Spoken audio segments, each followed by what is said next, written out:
So this is the brand new Samsung Galaxy Watch Ultra, and I have been beating the crap out of it over the last 2 weeks across all sorts of sports to see how well it handles, and most importantly, to figure out if this thing is finally accurate, if Samsung can finally deliver an accurate GPS and heart rate sensor inside of a sports watch. To do so, I've been swimming and running and cycling to the top of mountains and back down again on all sorts of wilderness trails just to see if this thing can hold the mustard alongside some of its competitors.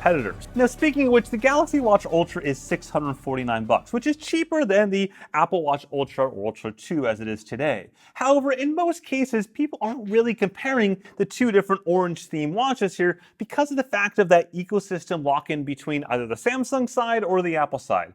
Instead, you're more than likely trying to decide between one of these watches and a sport watch from Garmin, like this Epix right here, or something cheaper from Samsung, like this Galaxy Watch 7. I'll have a separate review on that because I've been testing this side by side, though if you watch this video carefully, you'll see the results from this watch in most of those test cases as well. Now, when it comes to the Galaxy Watch Ultra, essentially its main thing in life is it's a bigger watch and it has more battery, but it's also got more processing power and it's got Emergency Siren and more. So let's start with the battery. Now, Samsung's own claims around battery life are incredibly nebulous. They only focus on low power mode as opposed to regular mode and things like that. So what's the real world spec? Well, in my case, I'm getting a very strong 2.5 to 3 days, including usually a couple hours of GPS activity each day.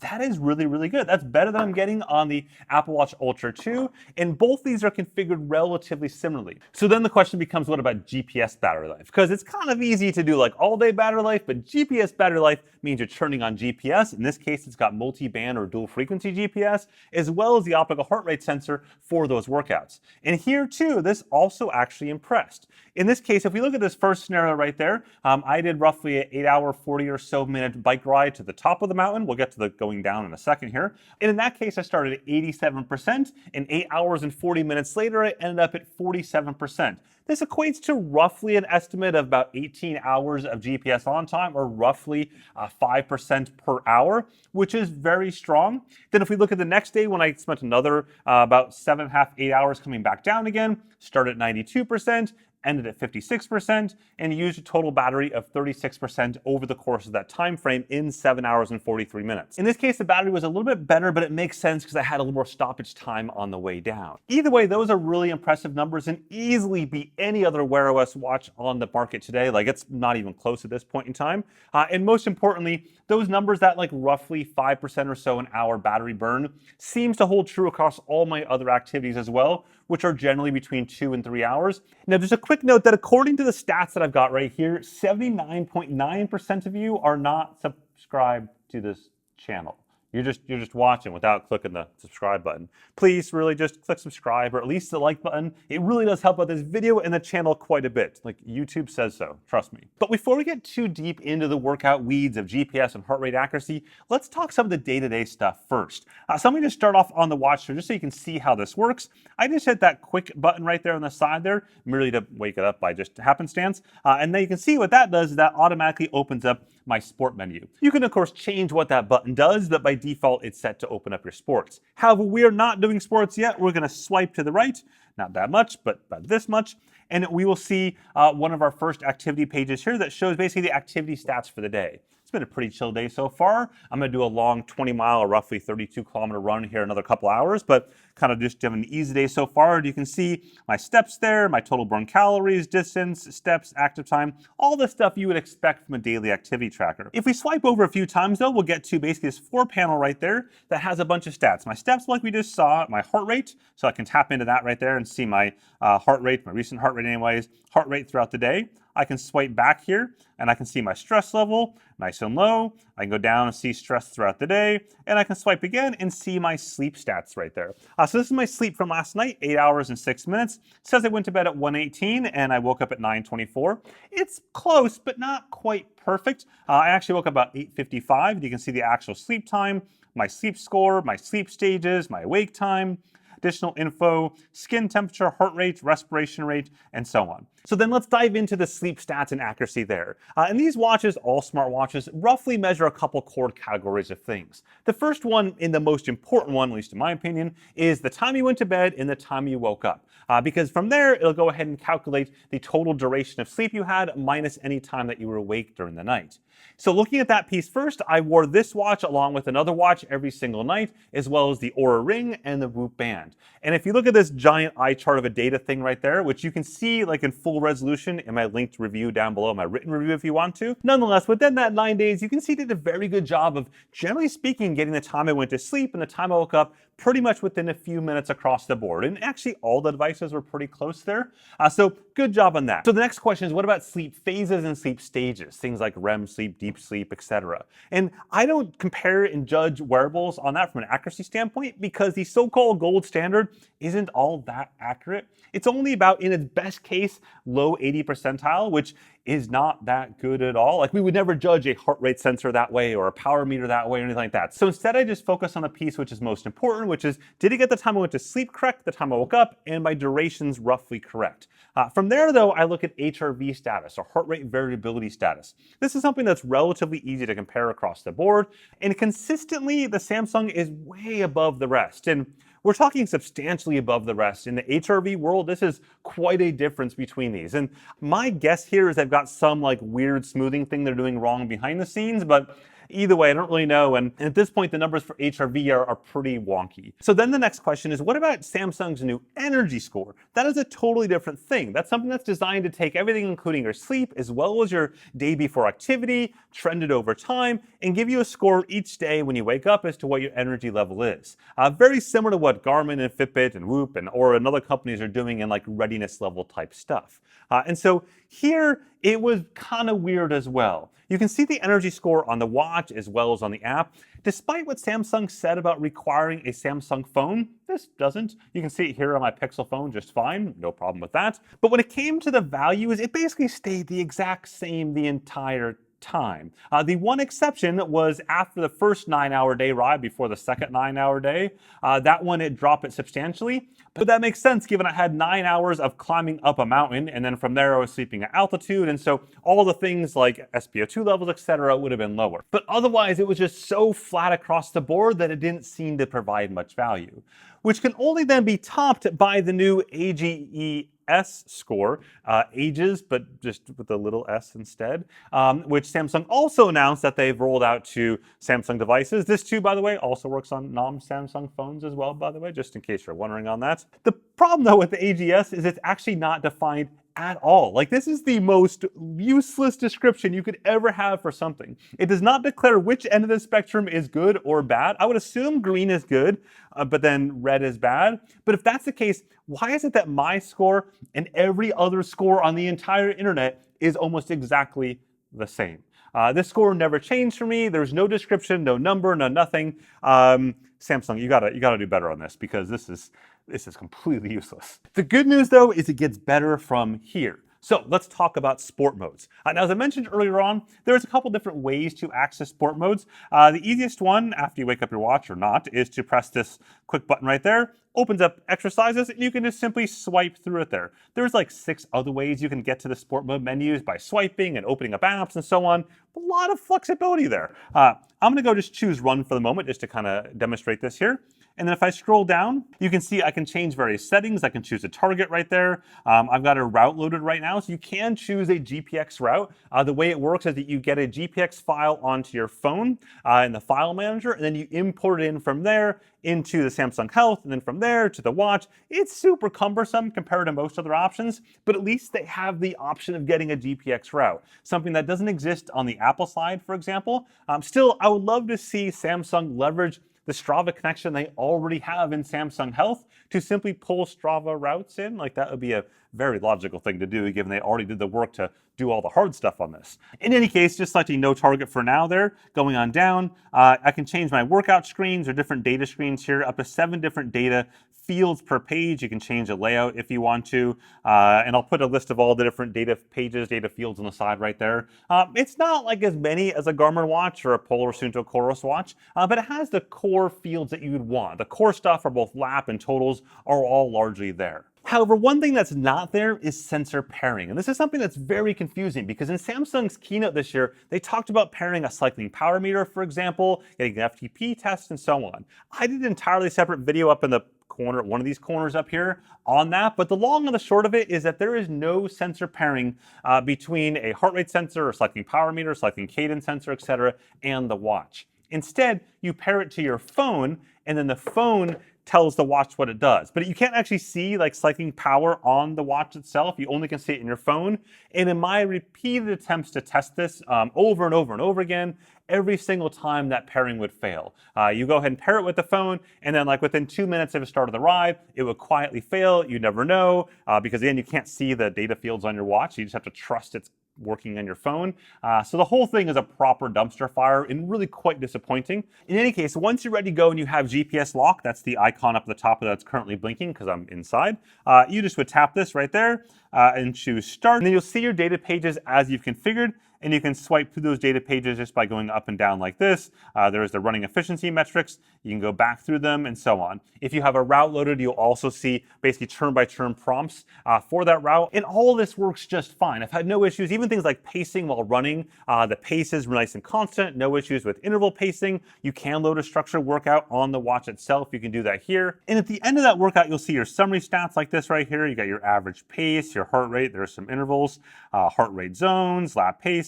VO2 max numbers have been laughably low. This is like silly low for me. I would be about 56 to 58, 60 if I'm on a really good day, not right now, but either way, this is very, very low for me. Advanced running metrics that you can't really do very much with because they're not really exported. Sweat loss, this is actually relatively close to the way things were, so that's kind of good to see. And then you can see my route showing right there as well from yesterday too. And then just a quick note, if you're doing a swimming workout, it'll lock the touchscreen. That way water and stuff doesn't cause wonkiness on that screen. So what about that siren? Well, you access that by holding down the upper and lower right-hand buttons. Just do a long hold there, and then from there you tap on siren. At which point it goes into a 10-second countdown where it's very quietly like increasing the siren to pretty much just like notification level while also vibrating. It's kind of like a warning that, yo, stuff's about to get real. And then at the 10-second marker, it goes into full-on siren mode. Basically, it's an emergency pulse that goes ahead and tries to attract attention at 86 decibels. Now, the reason why there's a variation in the pitch is because it makes it easier to hear out in the wilderness as opposed to just kind of one monotone sound. From a loudness and kind of a siren standpoint, it's all in the same ballpark as the Apple Watch Ultra is. Okay, so with all that like background stuff out of the way, let's talk about the big chicken here in the room, which is accuracy. Starting off on heart rate and then into GPS. So I'm just gonna get right into it with an interval run because nothing tests something better than an interval run. In this case right here, I have the Ultra on one wrist and the Watch 7 on another wrist. The Ultra did quite well. I'm comparing it to both a chest strap as well as another optical heart rate sensor. And you can see here, I've got no real qualms with that. The Watch 7 does struggle a little bit, which we'll get to a little bit later on. Now for this next one here, I went Ultra versus Ultra. So Galaxy Watch Ultra versus the Apple Watch Ultra 2. And these are shorter intervals and a bit higher intensity as opposed to the longer 800-meter intervals of the first one.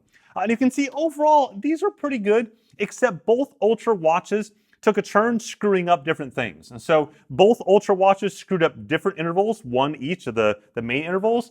And then both Ultra watches screwed up something in the either warm-up or cool-down aspects of it. Neither were big deals on those warm-up cool-down. The interval, though, was a bit more of a miss on both of them.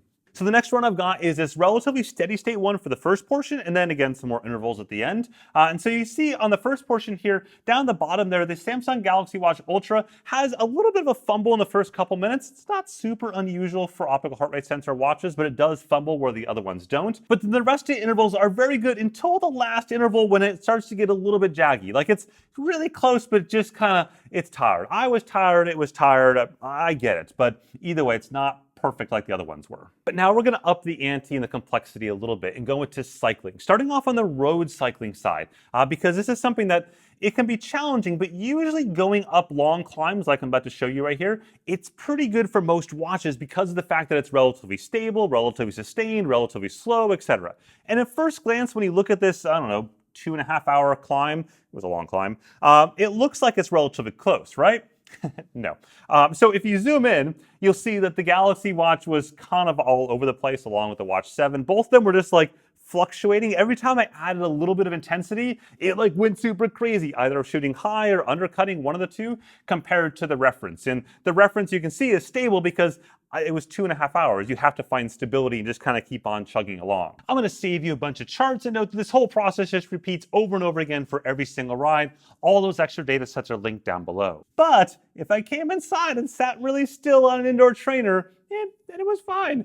You can see this interval workout right here, that it's basically spot on. A little bit sluggish compared to the heart rate strap, but that's kind of normal on the recoveries there for an optical heart rate sensor. So looking at the optical heart rate sensor from a workout standpoint, all of my runs were actually pretty good overall. Like I have no major complaints there. Versus all my rides were like, not super great, with the exception of the indoor stuff because I guess we removed one of the variables, movement, that was causing it issues.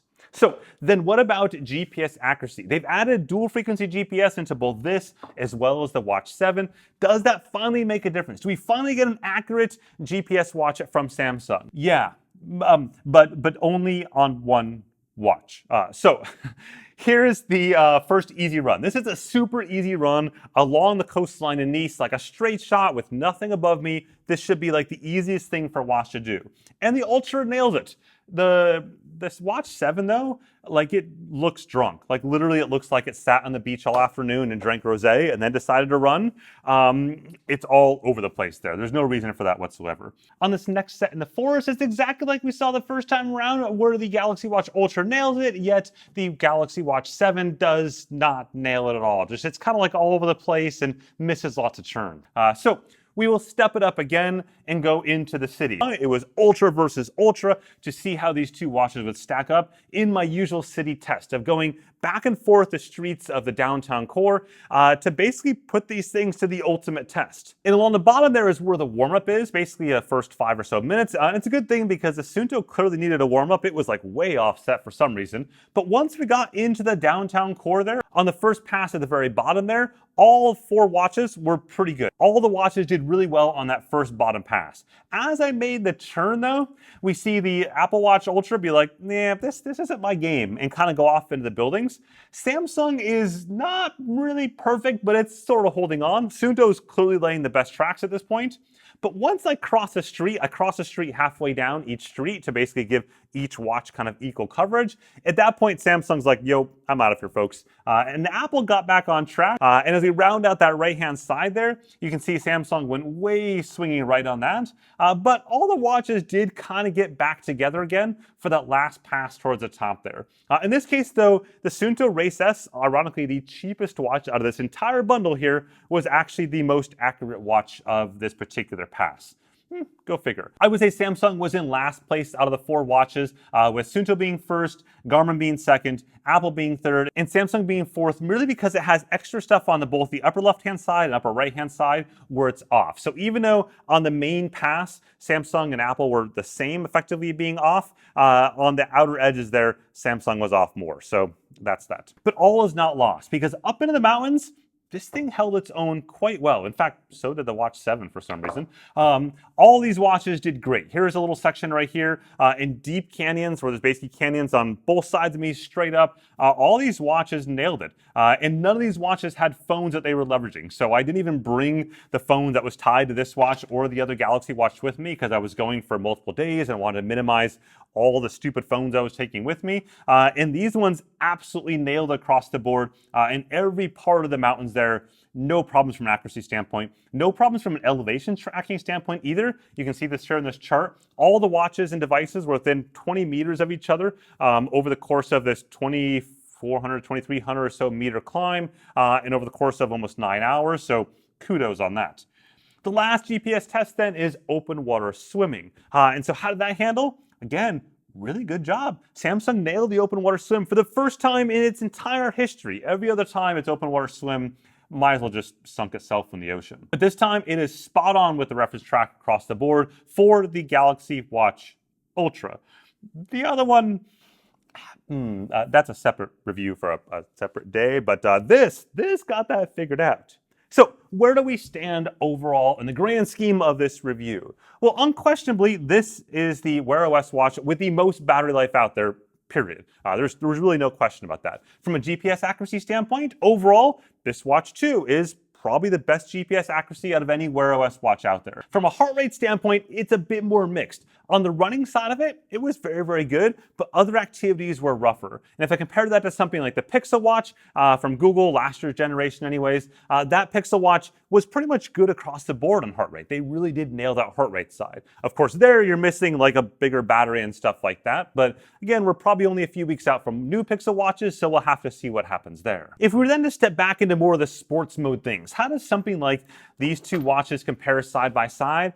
And they're really quite different, as is often always the case. If you're looking for a sports watch, the Garmin's what you're looking for. Like, it's really as simple as that. Still, if you don't need all the extra sports features, then this watch here has the battery life. It's got that 18 hours of battery life for those really long hikes or stuff like that without any real issues. And it can technically follow a GPS route, even if it's a little bit cumbersome to get there. As far as things like sensor pairing and stuff like that, for those that want that, that's really not here in any meaningful way. There are some third-party apps that do it, but they're kind of cumbersome as well. So I wouldn't really go for this watch if you're trying to leverage a selecting power meter or something like that. This watch is really in its element for primarily things like running and hiking, etc., as opposed to being there for other sports that require lots of sensors or require lots of data. Anyways, it's good to see Samsung has finally arrived with an accurate GPS watch that has great battery life, has all the other smarts that you'd want that you can find in any other review, and has reasonably good heart rate accuracy for at least some of those core sports. If you found this video interesting or useful, go ahead and give it a like at the bottom or subscribe for plenty more sports technology goodness, including this watch review and many other watches in the near future. Have a good one.